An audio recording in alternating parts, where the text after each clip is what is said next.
Hello guys, welcome back to the channel and welcome back to elite wrestling. तो guys आज इस video में मेरे पास आपके लिए AEW से रिलेटेड बहुत बड़े और बहुत सारे अपडेट्स हैं और आज इस वीडियो में हम जानने वाले हैं कि क्या AEW और WWE साथ में मिलकर काम करने वाले हैं या नहीं। AEW ने दो नए सुपरस्टार्स को साइन कर लिया है। टोनी खान ने बताया कि क्यों AEW का डार्क शो इतना इंपॉर्टेंट है और AEW में ऐसे कौन से नए सुपरस्टार्स है जिन्हें टोनी खान पर्सनली पुश करना चाहते हैं। और क्रिस जेरिको ने भी बताया कि AEW की अब तक की सबसे बड़ी गलती कौन सी है। तो गाइज ये सब अपडेट्स जानने के लिए ये वीडियो एकदम आखिर तक देखना और अब ज्यादा देर ना लगाते हुए चलिए ये वीडियो शुरू करते हैं। और गाइज सबसे पहले बात करते हैं नए सुपरस्टार्स की जिन्हें AEW कंपनी ने साइन किया है। तो गाइज मैं आपको लगातार 1-2 हफ्ते से बता रहा हूँ कि AEW करंटली अपने कंपनी में बेस्ट टैलेंट लाना चाहती है, इसलिए करंटली AEW काफी सारे सुपरस्टार्स को अपने कंपनी में साइन कर रही है, जबकि AEW के काफी सारे सुपरस्टार्स को टेलीविजन पर आने का टाइम नहीं मिल रहा। पर इस हालत में भी AEW ने और दो नए सुपरस्टार्स को साइन कर लिया है। और गाइज ये सुपरस्टार्स एक टैग टीम है जो कि हमें last week wild dynamite show पर यंग बस के अगेंस्ट एक बहुत ही बढ़िया मैच देते हुए दिखाई दिए थे,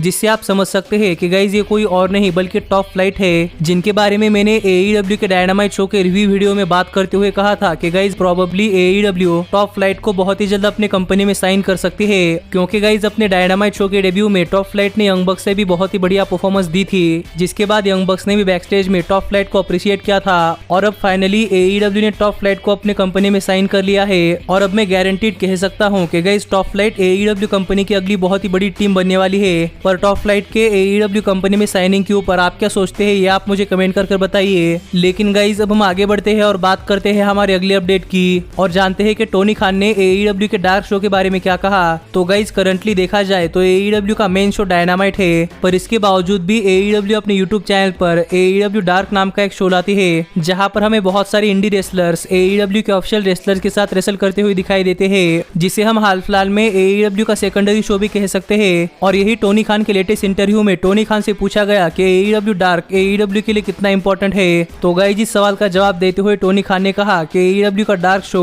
सिर्फ AEW के लिए ही नहीं बल्कि बाकी सारे रेसलर्स के लिए भी बहुत इंपॉर्टेंट है, क्योंकि गाइस AEW का डार्क शो एक ऐसा शो है जहां पर AEW के रेसलर्स के साथ साथ बाकी सारे इंडिपेंडेंट रेसलर्स भी एकदम फ्री में आकर परफॉर्म कर सकते हैं, क्योंकि इंडिपेंडेंट रेसलर्स AEW के डार्क शो पर आकर वर्ल्ड वाइड अपने आप को शोकेस कर सकते हैं, जिससे कि उन रेसलर्स को अपने आप को प्रमोट करने के लिए एक प्लेटफॉर्म मिलता है, जो कि करंट सिचुएशन में किसी भी रेसलर को हासिल करने के लिए काफी मेहनत करनी पड़ती है, क्योंकि इंडिपेंडेंट रेसलर सिर्फ इंडिपेंडेंट शो पर ही जाकर परफॉर्म कर सकते हैं और इंडिपेंडेंट शोज की रीच काफी कम होती है, इसलिए वो ज्यादा बड़ी ऑडियंस को अपने आप को नहीं दिखा सकते। पर गाइज AEW डार्क शो एक ऐसा शो है जहां पर हर कोई इंडिपेंडेंट रेसलर अपने आप को बहुत ही अच्छी तरीके से वर्ल्ड वाइड ऑडियंस के सामने रिप्रेजेंट कर सकता है, जिससे कि AEW के डार्क शो से रेसलर्स को तो फायदा है ही। पर गाइज यहाँ पर टोनी खान ने कहा किसी बहाने AEW के डार्क शो पर काफी सारे नए नए इंडिपेंडेंट सुपरस्टार्स आते हैं, जिनमें से काफी सारे सुपरस्टार्स ऐसे होते हैं जो कि AEW के डार्क शो पर नहीं बल्कि AEW के डायनामाइट शो पर होना डिजर्व करते हैं, जिससे कि AEW को अपने कंपनी के लिए रेसलर साइन करना काफी आसान होता है।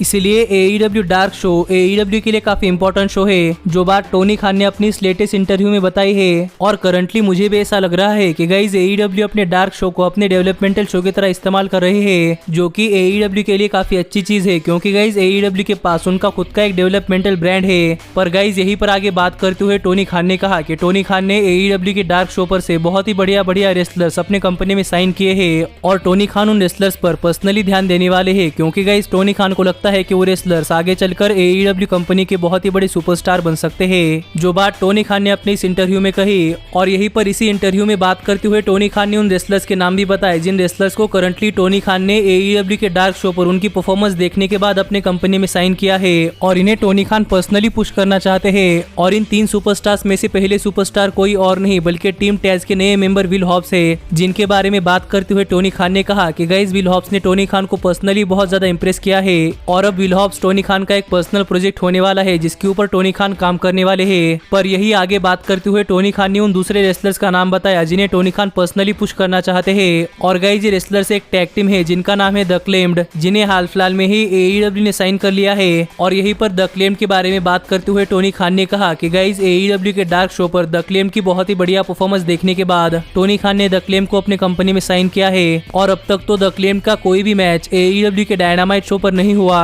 पर गाइस टोनी खान ने कहा है कि द क्लेम्ड भी टोनी खान का एक पर्सनल प्रोजेक्ट होने वाला है, जिसके ऊपर टोनी खान बहुत ज्यादा ध्यान देने वाले हैं, क्योंकि टोनी खान को लगता है कि विल हॉब्स के साथ साथ द क्लेम्ड भी AEW की एक बहुत ही बढ़िया टैग टीम बन सकती है, जिससे हम कह सकते हैं कि गाइज द क्लेम्ड और विल हॉब्स का AEW में फ्यूचर काफी ब्राइट होने वाला है। लेकिन गाइज अब हम आगे बढ़ते हैं और बात करते हैं हमारे अगले अपडेट की और जानते हैं कि क्रिस जेरिको ने किसे कहा AEW की अब तक की सबसे बड़ी गलती। तो गाइज AEW एक नई कंपनी है और AEW में सभी चीजें सही हो ऐसा पॉसिबल नहीं है। और यही हाल फिलहाल में क्रिस जेरिको का एक इंटरव्यू लिया गया जहां पर क्रिस जेरिको से पूछा गया कि AEW की अब तक की सबसे बड़ी गलती कौन सी है। तो गाइज यहाँ पर बात करते हुए क्रिस जेरिको ने कहा कि AEW की तरफ से बहुत सारी गलतियां हो चुकी है, पर वो सभी गलतियां काफी निग्लिजिबल गलतियां थी। पर अगर कोई गलती है जिसे क्रिस जेरिको AEW की सबसे बड़ी गलती मानते हैं तो गाइज वो ये है कि हर किसी स्टोर लाइन में सेम एंगल का आना, जिसके बारे में आगे बात करते हुए क्रिस जेरिको ने कहा कि गाइज जब इनर सर्कल की टाउन हॉल मीटिंग चल रही थी कि MJF को इनर सर्कल के अंदर लेना है या नहीं, तो गाइज उस मीटिंग में MJF से काफी सारे सवाल पूछे गए थे,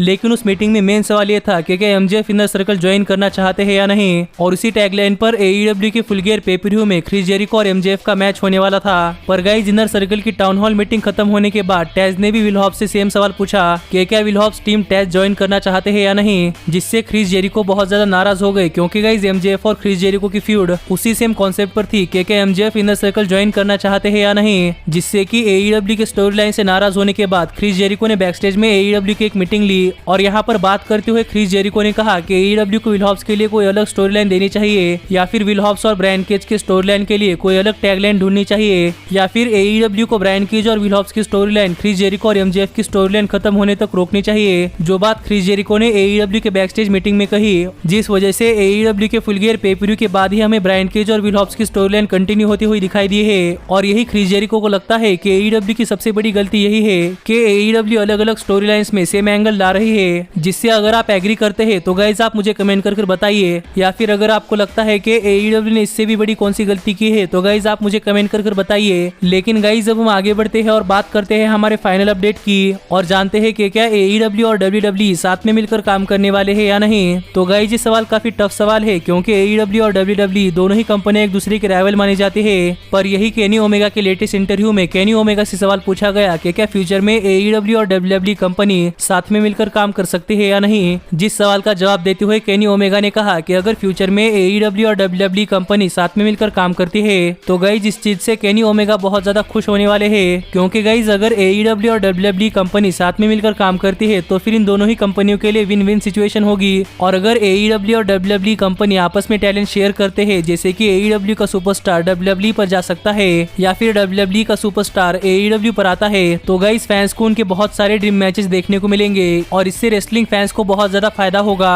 और AEW हमेशा से ही फैंस की सुनती है, तो गाइज अगर WWE कंपनी AEW के साथ मिलकर काम करना चाहती है तो केनी ओमेगा ने बताया कि AEW के दरवाजे हमेशा से ही WWE के लिए खुले हैं, पर देखना पड़ेगा कि क्या WWE AEW के साथ मिलकर काम करने में इंटरेस्टेड है या नहीं, क्योंकि गाइज WWE रेसलिंग इंडस्ट्री की सबसे बड़ी कंपनी है, जिस वजह से WWE बाकी सारे रेसलिंग प्रमोशंस के बारे में सोचती भी नहीं। इसलिए AEW और WWE कंपनी का साथ में मिलकर काम करना बहुत मुश्किल है, पर इससे ज्यादा भी विंस मैकमैन का ईगो है, जिससे कि हमें प्रोबेबली AEW और WWE कंपनी साथ में मिलकर काम करते हुए नहीं दिखाई दे सकते। पर गाइज आप मुझे कमेंट कर बताइए कि क्या आप AEW और WWE कंपनी को साथ में मिलकर काम करते हुए देखना चाहते हैं या नहीं। लेकिन गाइज अब मिलता हूँ आपसे अगली वीडियो में, पर तब तक stay healthy, stay happy and keep watching elite wrestling. Hey, did you like that video?